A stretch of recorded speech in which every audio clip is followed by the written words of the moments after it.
إن الحمد لله نحمده ونصلي على رسوله الكريم أما بعد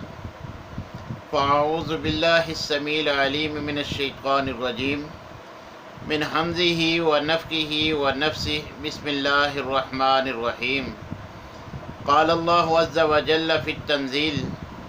من كان مريضا أو على سفر فعدة من أيام أخر يريد الله بكم اليسر ولا يريد بكم العسر ولتكملوا العدة ولتكبروا الله على ما هداكم ولعلكم تشكرون۔ سامعین محترم، اللہ تبارک و تعالیٰ نے کمال شفقت کا مظاہرہ کرتے ہوئے مسافر اور مریض کے لیے رمضان کے روزوں میں رخصت رکھی ہے۔ اللہ تبارک و تعالیٰ فرماتے ہیں فمن شہد منکم الشہر فلیصمہ، کہ جو تم میں سے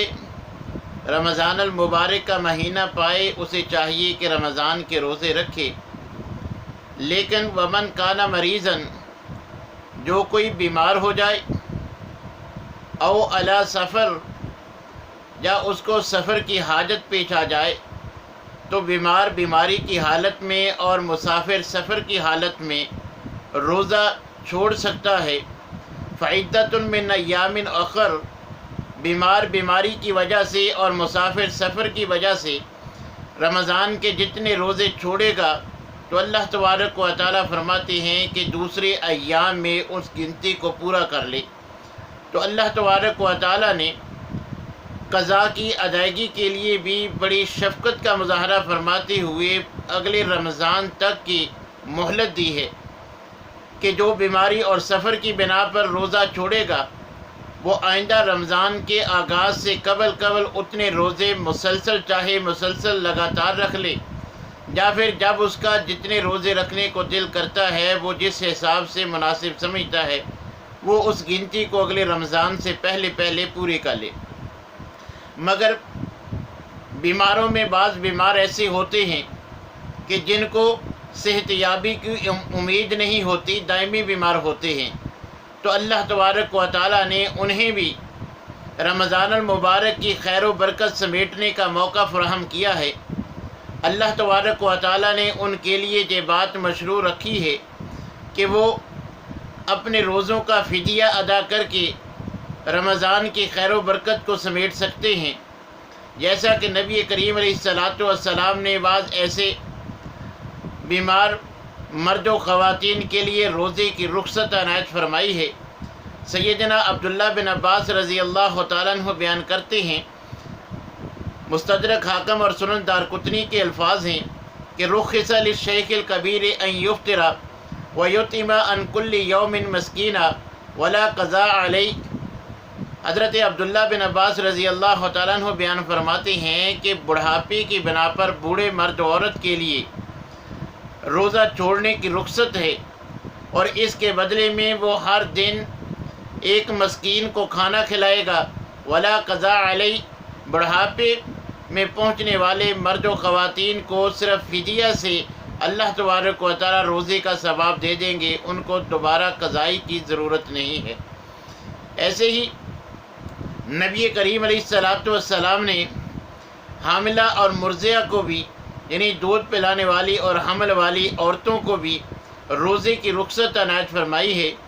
سیدنا انس رضی اللہ تعالیٰ عنہ بیان کرتے ہیں کہ رسول اللہ صلی اللہ علیہ وسلم نے فرمایا، سنن ابی داود کے الفاظ ہیں کہ ان اللہ تعالی وضع شطر الصلاۃ او نصف الصلاۃ والصوم عن المسافر وعن المرضی او الحبلى، کہ اللہ تبارک و تعالیٰ نے مسافر کو آدھی نماز اور روزہ، جبکہ دودھ پلانے والی اور حاملہ عورت سے روزہ معاف کر دیا ہے۔ حضرت عبداللہ بن عمر رضی اللہ تعالیٰ عنہ سے حاملہ خاتون روزے کے متعلق سوال کرتی ہیں تو ان کے جواب میں عبداللہ بن عمر رضی اللہ تعالیٰ عنہ ان کو جواب دیتے ہیں، فتویٰ دیتے ہیں، افطری واطعمی عن کل یوم مسکینہ ولا تقضی۔ سنن دارقطنی کے الفاظ، حضرت عبداللہ بن عمر رضی اللہ تعالیٰ عنہ حاملہ عورت کو سوال پوچھنے پر جواب دیتی ہیں کہ تو روزہ افطار کر لے اور اپنے روزے کے فدیے کے طور پر ایک دن کے روزے کے بدلے مسکین کو ایک دن کا کھانا فراہم کر دے۔ ولا تقضی، اگر تو فدیہ دے دے گی تو تجھے روزے کی قضائی دینے کی پھر ضرورت نہیں ہے۔ تو سامعین محترم، ان احادیث اور اسی طرح دیگر صحیح سند سے ثابت احادیث سے یہ بات معلوم ہوتی ہے کہ جو بیمار صحت یاب ہو جائیں وہ تو آئندہ رمضان سے پہلے روزہ رکھیں گے، جتنے روزے چھوڑیں گے وہ گنتی پوری کریں گے۔ مگر جو دائمی بیمار ہیں یا کمزوری یا بڑھاپے کی بنا پر یا کسی ایسی بیماری میں لاحق ہیں کہ جن سے صحت یابی کی امید نہیں ہے، تو وہ اپنے روزوں کا فدیہ دیں گے۔ اور فدیے کی مقدار خود نبی کریم علیہ السلام سے صحابہ کرام نے بیان فرما دی ہے کہ وہ ایک روزے کے بدلے ایک دن کے مسکین کے کھانے کا اہتمام کر دے، یعنی کسی مسکین کو 2 وقت کا کھانا ایک روزے کے بدلے وہ کھانا دے دے یا اتنی رقم اس کو دے دے تو وہ ایک روزے کا فدیہ ہے۔ اس انداز میں پورے رمضان کا 30 روزوں کا جو ہے وہ فدیہ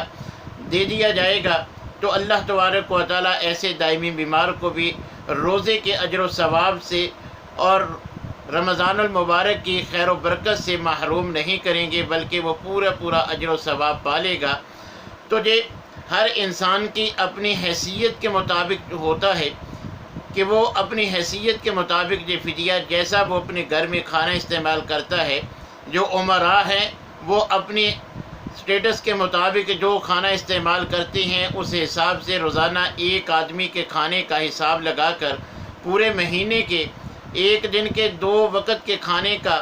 جتنا معاوضہ بنتا ہے وہ کسی مسکین، یتیم، جن لوگوں کو زکوٰۃ لگتی ہے مستحقین زکوٰۃ میں سے کسی کو ادا کریں۔ اور اسی طرح حمل کی بنا پر بھی عورتوں کو روزے کی رخصت ہے۔ بچوں کو دودھ پلانے سے، اگر روزہ رکھنے سے ان کو نقصان پہنچتا ہے تو اس کو بھی شرعی لحاظ سے روزے کی رخصت ہے۔ ان کے لیے بھی راجح قول کے مطابق صرف فدیہ ادا کرنا ہی کافی ہے، ان کو روزے کی قضائی دینے کی ضرورت نہیں۔ تو ایسے بیمار مرد و خواتین اپنی جانب سے پورے مہینے کے روزوں کا فدیہ جن لوگوں کو زکوٰۃ لگتی ہے ان مستحقین زکوٰۃ میں سے کسی کو اگر فدیہ ادا کر دے 30 دن روزانہ کے 2 وقت کے کھانے کا، اپنے جو وہ گھر میں جیسا کھانا استعمال کرتے ہیں اس حساب سے رقم بنا کر جتنی بنتی اگر فدیہ دے دیں گے تو اللہ تبارک و تعالیٰ ان کو روزے کے اجر و ثواب سے جو ہے وہ محروم نہیں رکھیں گے، ان کو بھی روزے داروں جتنا اجر و ثواب ملے گا۔ اللہ تبارک و تعالیٰ سے دعا ہے کہ اللہ تعالیٰ ہمیں ہر معاملہ میں کتاب و سنت کی اتباع کرنے کی توفیق عنایت فرمائے۔ وآخر دعوانا الحمد للہ رب العالمین۔